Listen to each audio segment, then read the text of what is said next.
अस्सलाम वालेकुम एवरीवन। उम्मीद करता हूँ आप लोग खैरियत से होंगे। आज की वीडियो मैं उन लोगों के लिए बना रहा हूँ जो साउथ कोरिया मास्टर या पीएचडी के लिए जाते हैं। तो यहाँ पे बहुत सारे लोग आप लोगों को तो बहुत ज़्यादा अच्छी अच्छी बातें बताते हैं, लेकिन हाँ, वो बातें सही भी है। लेकिन आप लोगों को कुछ चीज़ों का बहुत ज़्यादा ख्याल रखना चाहिए, जो मैं समझता हूँ कि जो लोग मास्टर के लिए जाते हैं साउथ कोरिया या पीएचडी के लिए, तो उन लोगों को ये बातें ज़रूर लाजमी सीखनी चाहिए। मैं ऑलरेडी अपना मास्टर कर चुका हूँ साउथ कोरिया से, और अभी मैं जर्मनी में हूँ। मैं बर्लिन में अपने पीएचडी कर रहा हूँ, लेकिन फिर भी मुझे कुछ इन्फॉर्मेशन है साउथ कोरिया के बारे में, तो इसलिए मैं आप लोगों के साथ शेयर करना चाहता हूँ।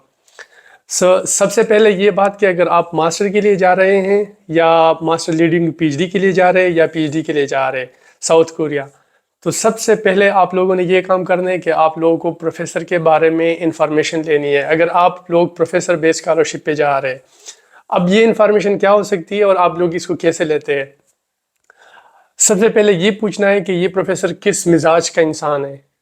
आप लोगों को अगर प्रोफेसर के हैबिट्स के बारे में, प्रोफेसर के काम के बारे में नहीं पता और आप बगैर मालूमात के आप चले जाएंगे, तो जो लोग आप लोगों को कहते हैं कि south Korea is one of the best country for the master PhD और साउथ कोरिया में बहुत ज़्यादा फैसिलिटीज़ है, टेक्नोलॉजी में बहुत एडवांस है, तो वो आपके लिए कोई फ़ायदा ही नहीं रखते, कोई माने ही नहीं रखते।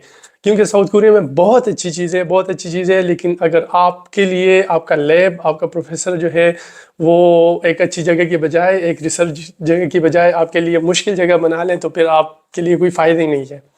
तो ये आजकल बहुत ज़्यादा केसेस आ रही है, क्योंकि आप लोग अगर फेसबुक पेज है एक साउथ कोरिया से में जो स्कॉलरशिप अवेलेबल है उसके लिए, तो अगर आप लोग उसको ज्वाइन कर देते हैं तो आपको ख़ुद पता चल जाएगा। आजकल लोग अपने क्वेरीज डाल लेते हैं कि मुझे ये प्रॉब्लम्स आ रही है अपने प्रोफेसर के साथ और मैं इसको कैसे टैकल कर दूँ। तो वहाँ पे फिर आप अटक जाते हैं, फिर आपके पास कोई रास्ता ही नहीं होता, या तो आप दरमियान में छोड़ के अपनी कंट्री वापस चले जाएंगे, या जहाँ जहाँ से भी आप आए, पाकिस्तान से, इंडिया से या बांग्लादेश से या किसी और कंट्री से, तो वो आपके लिए फिर बहुत मुश्किल है। अच्छा, आपने ये इन्फॉर्मेशन लेनी कैसी है, इसके लिए आपने क्या करना है कि आपने लैब की वेबसाइट पे जाना है।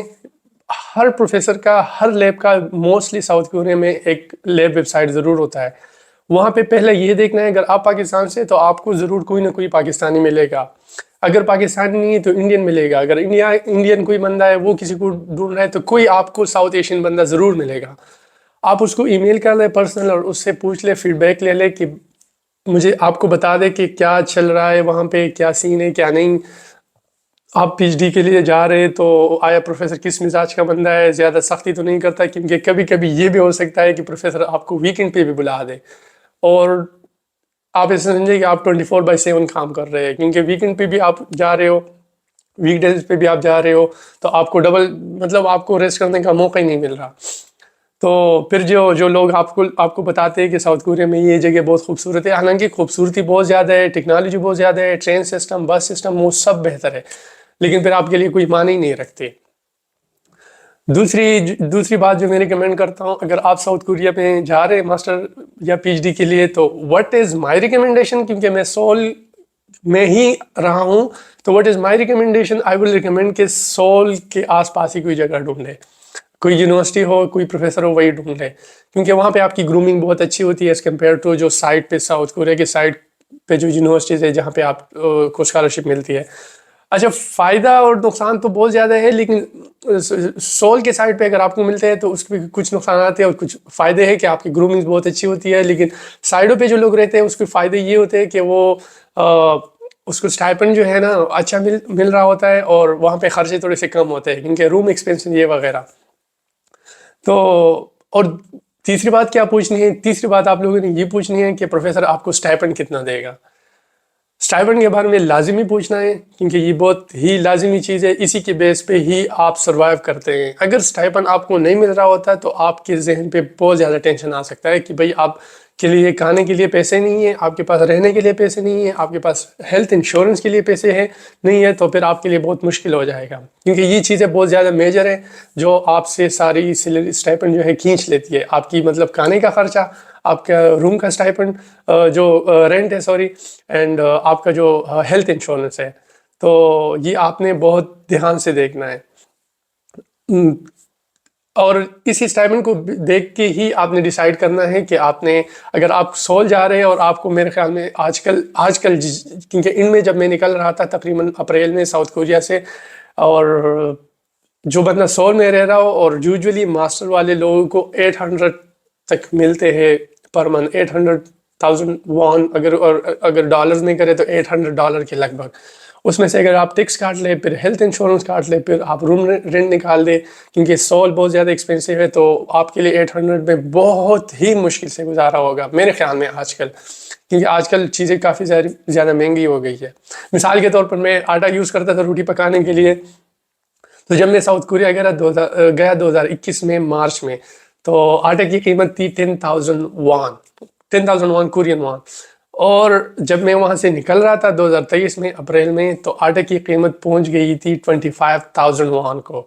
اب یہ نہیں پتا کہ کس وجہ سے، آپ لوگوں کو خود پتہ ہے، کیونکہ آج کل حالات ہر کنٹری کی اکانومی کافی خراب ہو رہی ہے، تو وہاں پہ بھی شاید یہی تھا.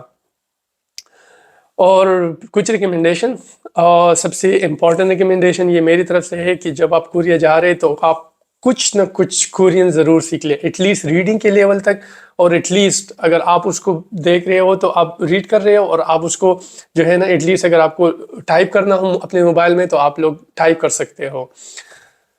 دوسری ٹپس یہ ہے کہ جب بھی آپ ٹریول کر رہے ہیں اپنی کنٹری سے، maybe from India, maybe from Pakistan اور اینی ادر کنٹری، تو میں نے اکثر دیکھا ہے، کیونکہ میں بھی جب جا رہا تھا مجھے کسی نے ریکمنڈیشن نہیں دی، اور میں نے بھی یہی غلطی کی. جو بڑا بیگ ہم لے جاتے ہیں نا، تقریباً 20+ kg کا ویٹ جس میں ہم لے جاتے ہیں یوزولی، تو ہم 2 ٹائروں کا لیتے ہیں. جو اس کی بیگ کے اکثر 4 کونے ہوتے ہیں، تو جو 2 کونے اس پہ ٹائر ہوتے ہیں اور 2 پہ نہیں ہوتے. ہم یوزولی وہی بیگ لیتے ہیں، اور اس میں ہم بہت بڑی غلطی کر لیتے ہیں. جب ہم وہاں جاتے ہیں تو ہمیں ٹوٹتا ہے. اور میرے بہت سارے دوست ہیں، میں اس کو ایئرپورٹ سے پک کرنے جب گیا ہوں، تو وہاں سے لاتے جو ہے نا یوزولی ان لوگوں کے ٹائر خراب ہو، کیونکہ ہم اوپر سے یہ بھی کر لیتے ہیں کہ 10 kg میں 18 kg کا وزن ڈال دیتے ہیں بیگ میں. تو اسی وجہ سے میری یہی ریکمنڈیشن ہے کہ آپ جب بھی بیگ لیں بڑا والا، تو 4 ٹائروں والے دیں، جو ہر ایک کونے میں ایک ٹائر ضرور ہو. تو آج کے لیے اتنی انفارمیشن، اور ملتے ہیں ایک نئی ویڈیو کے ساتھ. تب تک کے لیے اللہ حافظ.